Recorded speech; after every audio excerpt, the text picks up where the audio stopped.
Welcome to Define Roots. My name is Tian. I'm your host. At Define Roots, we aim to shine lights to your roots. Essentially, we want to bring the best version of you to the surface. And that way you can become the tree that you're meant to be and bear fruits, the best kind of fruits that you ever bear. And by the end of it, it's for others to enjoy. That's the intro, and let's get into today's episode. And that is today's episode. I'm going to talk about the heat of anger, and what this is about is essentially navigating through the emotions of anger and making decisions when it comes to anger, and something to be aware of and to be cautious about when it comes to anger. So imagine that there is a boiling pot of water on the stove, and when we are normally calm and collected, we wouldn't take that boiling water and toss it onto someone. But when we are angry, we lose that sense of reasoning and we become irrational. We don't think about the consequences. We're just kind of in the heat of moment. So now when we're angry, we might take that pot of water and just toss it into someone that we're angry about or with. And it is in these moments that it becomes crucial. Our decision becomes crucial because it can cause damages that are irreversible. This is just a physical example, but it can also cause emotional damage, traumas, and things of that sort. So then, what do you do when it comes to anger in these situations? There's two things we can do. One of the things is to remove ourselves from the environment. And when you do that, when you remove yourself from the environment, it's easier said than done. But like anything, it takes practice. And over time, you'll become so good at it that you can just navigate your way out of the situation. But let's say that you navigate yourself out of the situation, and then you let the pot of water just cool down. You let the heat of the exchange just cool down, and you don't engage with it for a while. Just let it cool down. And you check in with yourself and you ask yourself, am I emotionally entangled with this situation? You think about what happened, and if you feel some sort of emotion towards that, then you're still in it. It's still too hot. It is not until when you come back to that moment and then you feel there's not much to it. You feel calm. You feel kind of collected. It's not a big deal. So if it is not a big deal, now you can deal with it because it's not a big deal. And when the pot is cool, you can pour it over yourself and nothing will happen because it's cool. But if it is hot and you decide to deal with it then and there, you gotta be very careful because sometimes, like the example earlier, when the water is boiling, you don't want to touch that. You don't want to pour that on someone else. But this also requires a lot of emotional awareness and awareness of ourselves. But like anything in life, it takes practice. Just like working out at the gym, you maybe start lifting 5 pounds. That's okay. Next time you come back, you might be lifting 6 pounds. That's okay. All kind of weights are okay, as long as you make progress. And the point is that it takes time to grow and it takes time to develop.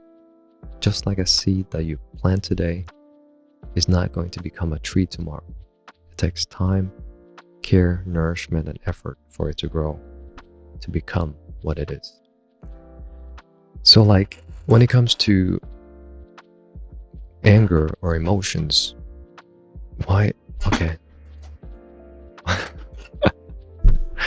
It's automated. Anyways, When it comes to, let's go back to the heat of the moment. And let's say you remove yourself and the water's cool. Now you deal with it and there's no damages. Ideally, moving through life in this way causes us to be more cautious of others and not hurt others. Because imagine if someone hurted us, that's not a pleasant thing. So why do that onto others when we don't want that to be done to us? Now that's the first option, right? Remove yourself from the situation. The option number 2 is to learn how to dance in the fire. Because sometimes we're not able to remove ourselves from the situation. So what do? This is the part where you learn how to dance. If you imagine that the conversation is a bed of coal, if you stand in one spot for too long, you're going to burn.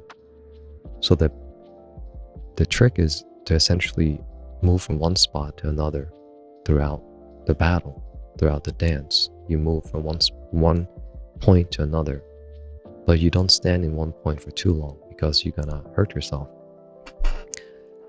An example of this is, let's say there's an argument that's happening and you argue about whatever you might argue about. Let's just give a hypothetical scenario, right? Like, let's say someone didn't make coffee one morning, and usually they do that, and you get upset because the coffee is not there, and it becomes like a heated argument for whatever reason. This is just an example. And that person may or may not have done it intentionally. They probably forgot it, but then somehow I got mad at that, right? Because usually the person makes coffee every day, and then I wake up, I'm angry, and coffee is not there. So now it becomes an argument of who should make the coffee or who shouldn't, right? So while this argument is going on, I can, it becomes, I should make it on Monday, Tuesday, Wednesday, Thursday, whatever. We start to assign days on who start to make coffee. And when that happens, it's kind of like you have to kind of catch yourself to be in the fire, to now learn how to dance around it. So let's say we make an agreement that I make it every other day and the other person making it every other day. And then by the end of it, I can say, now you know what? I got it. I can make the coffee. It's not a big deal. And then suddenly the argument shifts towards a different, like it's not about the argument anymore. It's about, I got it, right?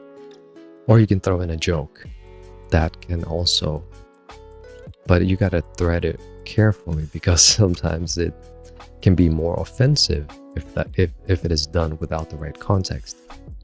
So in this case, we make coffee, we assign a day. I'll decide, you know what, I'll just do it. Don't worry about it. I was just being angry this morning, and then now all of a sudden the heated argument gets cooled down right on the spot. You kind of just ease yourself out of the heated situation. So 1, you dance on top of the coal, or 2, you just kind of like sway yourself out of it. So there's a lot of ways to navigate through the anger, the heat of anger. And it depends on which outlet that you're familiar with. And for me, I personally do a lot of, I wait until when things are cooled down and then I deal with it then and there. But there's some times when things are very heated, I make sure I don't say one word at all. No matter how heated things are, I stay quiet because I know that I'm not rationalizing whatever that's happening to its best of its ability, right? Like if I see a pot that's heating up and boiling, I cannot rationalize what to do with this.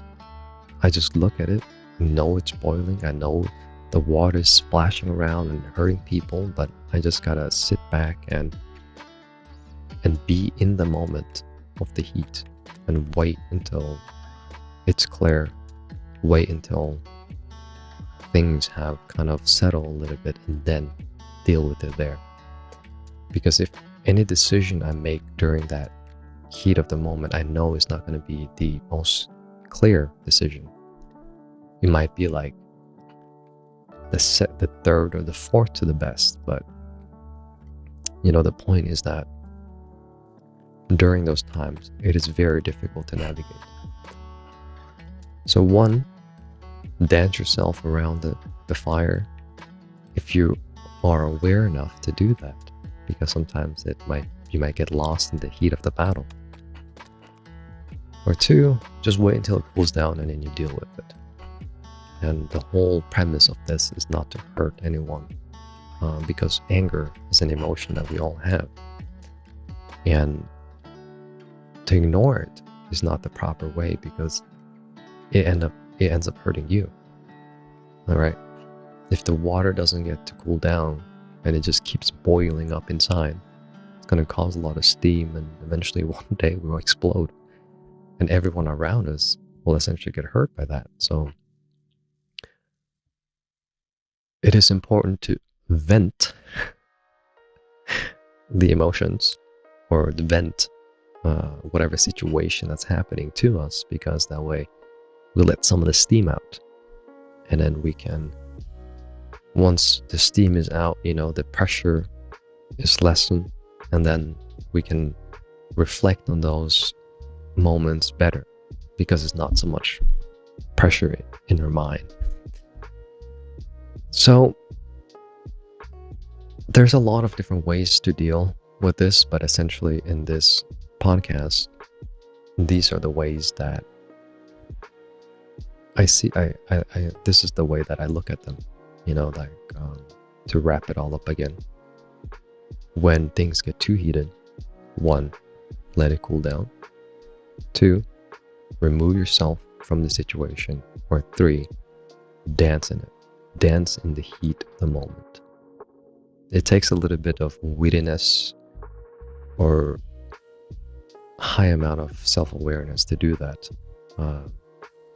If you can, absolutely do so and have fun with it, right? It's not to say that anger is a destructive thing. It could be, and also you could make it enjoyable to some degree. Like you're so angry, then you start painting or very aggressively, or doing something just very stupid, breaking things for fun. You know how like they have those places where you can break things, so it's fun to break things. But at the same time, if you break things that's valuable to other people, then it's no longer fun. But what I'm saying here is thread it carefully. And in the end, it comes all back to self-awareness, being aware of where we are, how we are, and how things are. So that is it. That's going to be it for today's episode. If you made it to the end, I'd like to thank you for being here. And also, I would like to wish you the greatest in your journey, in your path, and whatever you embark on today, tomorrow, this week, this year. I hope the best comes your way. And just remember, be kind to yourself and be loving to yourself and appreciate yourself. And that's it. Cheers.